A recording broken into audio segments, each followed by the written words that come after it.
in the league long enough that I was in college. And still, he ain't catch Jordan. And still get him there. Can't be in the same room with Brady or Mahomes because he only has one ring. Barry Bonds never won a World Series. So. You can't sit here and tell me that he's not the greatest baseball player that ever touched him. In the never-ending conversation about basketball greatness, few moments carry more weight than when respected voices break down the facts without sentiment. That is exactly what happened when Stephen A. Smith took the spotlight once again. As the debate over LeBron James and Michael Jordan continues to dominate television panels, podcasts, and everyday sports conversations, Stephen A. delivered a message that cut straight to the core of the discussion. His position was not subtle. Michael Jordan, in his view, is not simply one of the greatest players ever. He stands alone, separated from the rest of the field by accomplishments that have never truly been replicated. What made this commentary resonate was not just opinion, but the way Stephen A. anchored his argument in moments that defined basketball history. Point one example stood above the rest. Stephen A. reminded audiences of the night Michael Jordan scored 40 points at the age of 40. That single performance became the foundation for a much larger point. It was not just about the scoring total. It was about timing, circumstance, and meaning. At an age when most players are long retired or relegated to ceremonial roles, Jordan delivered performance that demanded attention and respect. Throughout this breakdown, we examined several powerful statements from Stephen A. and others involved in the discussion. Each one adds another layer to the argument, explaining why Jordan's legacy remains untouched. These are not exaggerated claims or emotional takes. They are rooted in real games, real pressure, and real dominance that shaped an entire era of basketball. A central theme of the analysis is context. Stephen A. makes it clear that numbers alone do not define greatness. While LeBron James has accumulated an impressive number of 40-point games across a very long career, those performances are spread out over more than 2 decades. Jordan's moments, by contrast, were compressed into a shorter window and often arrived when expectations were highest and pressure was greatest. Scoring 40 points at 40 years old symbolized something deeper. It reflected elite preparation, mental toughness, and a competitive drive that refused to fade. Jordan was not chasing milestones or padding statistics. He was making statements. Each appearance carried meaning, and each performance felt intentional. Stephen A. contrasts this with modern discussions that often emphasize longevity above all else. Longevity is valuable, but it can also dilute impact when not paired with defining moments. Jordan's greatness was concentrated. His peak was unmistakable. His performances felt monumental, not routine. When Jordan delivered late in his career, it was never treated as just another box score entry. It was a reminder of who he was and what he represented. That sense of gravity is difficult to quantify, but impossible to ignore. It is why his name continues to dominate conversations decades after his final game.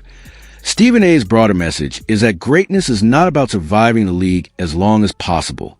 It is about controlling the league when you are there. Jordan did not remain on the court to accumulate totals. He showed up to impose his will.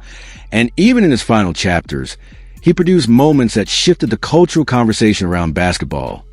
This distinction sets the tone for everything that follows. Jordan's legacy is built on impact rather than accumulation. His defining moments carried weight, urgency, and consequence. That is why, in Stephen A.'s view, no matter how impressive LeBron's career may be, the standard he is measured against has never changed. Jordan was the first 40-year-old to drop 40. That's number one. LeBron James is in his 22nd season. That was the 78th time in his career he has scored over 40. Stephen A. Smith then points to a statistic that is impossible to overlook and even harder to explain away. Michael Jordan played 7 fewer seasons than LeBron James, yet still recorded an astonishing 173 games with 40 points or more. That single fact challenges the popular belief that longevity automatically equals superiority. This comparison reframes the conversation. It is no longer about how long someone stayed on the court, but about what they accomplished while they were there. Jordan had fewer seasons, fewer total games, and fewer chances overall, yet produced a higher volume of explosive scoring performances. That reality speaks to efficiency, dominance, and an ability to reach extraordinary heights on a consistent basis. Stephen A.'s argument centers on quality over quantity. durability and career length are impressive, and LeBron's sustained excellence deserves recognition.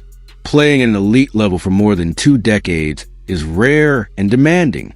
However, when the focus shifts to peak scoring dominance, Jordan's resume stands apart. What makes Jordan's scoring feats even more remarkable is the era in which they occurred. He played in a time when defenses were more physical, contact was permitted, and spacing was limited. Hand-checking was common, driving lanes were crowded, and scores absorbed punishment that would draw whistles in today's game. Despite those obstacles, Jordan repeatedly erupted for massive scoring nights. Each of those 173 performances carried a message. When Jordan decided to take control of the game, defensive schemes collapsed. Opponents knew what was coming, yet still struggled to stop it. His scoring was not just productive, it was overwhelming. Stephen A. is not dismissing LeBron's offensive ability. Few players in history can match LeBron's versatility, strength, and scoring range. The distinction being drawn is about elevation. Jordan consistently reached a level that few defenders, teams, or strategies could withstand when the moment demanded it. Another key factor is context. Many of Jordan's 40-point games came in high-stakes situations against elite competition, when his team needed a decisive performance. Those moments amplified their impact. They were not routine outings. They were turning points that shaped seasons and defined rivalries. Jordan's scoring was not merely about accumulating points. It was about imposing his will. He did not just score. He shifted momentum, silenced arenas, and broke resistance. That approach reflected not only talent, but an unmatched competitive mindset. In 7 fewer seasons, Jordan demonstrated that pure scoring dominance is not measured by endurance alone. It is measured by how often a player can rise to an extraordinary level and sustain it when pressure is highest. That is a legacy Stephen A. Smith is defending, one built not just on impressive totals, but on unforgettable performances that left a lasting mark on the game. Point games that Michael Jordan had. 173. Stephen A. Smith uses that number as more than trivia. It becomes a launchpad for a deeper comparison about mindset, growth, and how true greatness is forged. From there, he shifts the conversation away from raw statistics and into something far more revealing. How Michael Jordan and LeBron James approached their careers when it mattered most. At the beginning, according to Stephen A., Jordan never entered the league unsure of himself. There was no extended feeling-out process, no waiting period to understand his place among the stars. From day one, Jordan carried himself like the best player on the floor because he believed he was. That self-assurance wasn't arrogance. It was clarity. He knew who he was, what he demanded of himself, and what the league would eventually have to accept. That certainty showed up immediately in his play. Jordan didn't defer. He didn't hide. He didn't wait for permission to dominate. He imposed himself on the game and forced everyone else to adjust. His confidence translated into production, leadership, and eventually championships. This is where Stephen A. draws his sharpest contrast. LeBron James, despite entering the league with unprecedented hype and physical gifts, spent much of his first 8 seasons searching. The talent was undeniable, but the results lagged behind expectations. Those early Cleveland years were defined by promise rather than fulfillment, deep runs, tough losses, and lingering questions about how and when LeBron would finally break through. The mention of South Beach is deliberate and cutting. Stephen A. suggests that LeBron had to leave home and align himself with other elite superstars in Miami to truly learn how to win at the highest level. While that decision ultimately paid off with championships, it also altered the narrative. It implies that LeBron needed external structure, guidance, and elite partnerships to unlock his championship identity. Jordan's journey unfolded differently. He didn't escape adversity. He absorbed it. He endured repeated playoff losses to the Pistons, took physical punishment, and experienced public failure. But instead of seeking shortcuts, he internalized those defeats. He responded by demanding more, first from himself, then from everyone around him. He didn't adapt to the league. He bent it to his will. Stephen A's critique goes beyond wins and losses. At its core, it's about mentality. Jordan didn't need alliances to discover who he was. He forged his identity through pressure, pain, and relentless competitiveness. His evolution was self-driven, not strategically curated at LeBron's path. while undeniably historic and impressive, is framed as more calculated.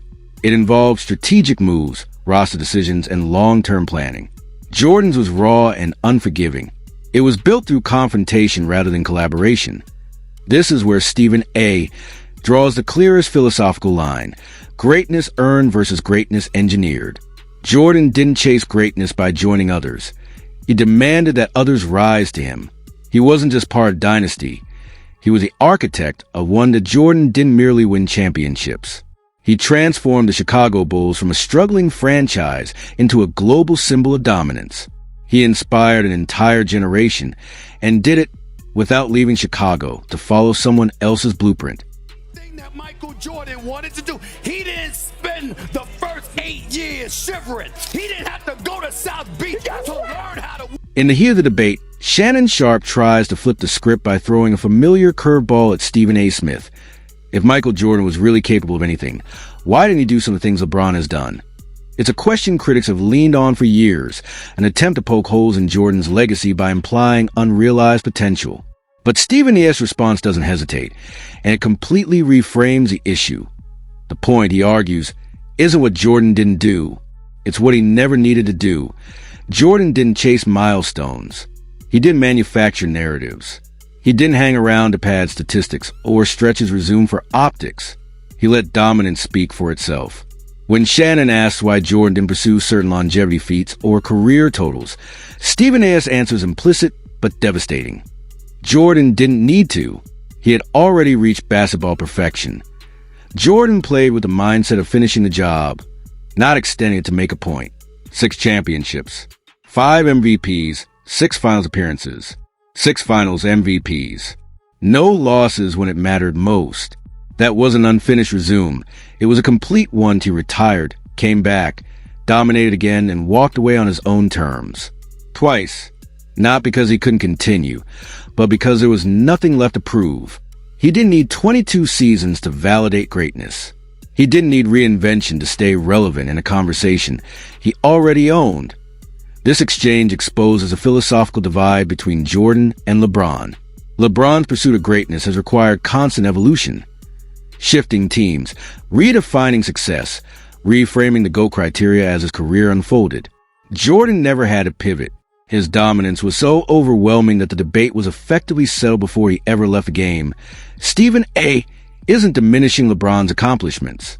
He's highlighting something more uncomfortable: completeness. Jordan didn't rely on time to build his case. He didn't need accumulation. He delivered everything: rings, moments, mythology, in a concentrated, ruthless window. So when Shannon asks why Jordan didn't do more, the question ends up proving the opposite of what it intends. Jordan didn't do everything because he didn't have to. He achieved exactly what he set out to achieve. And when he was done, he left the throne without a challenger.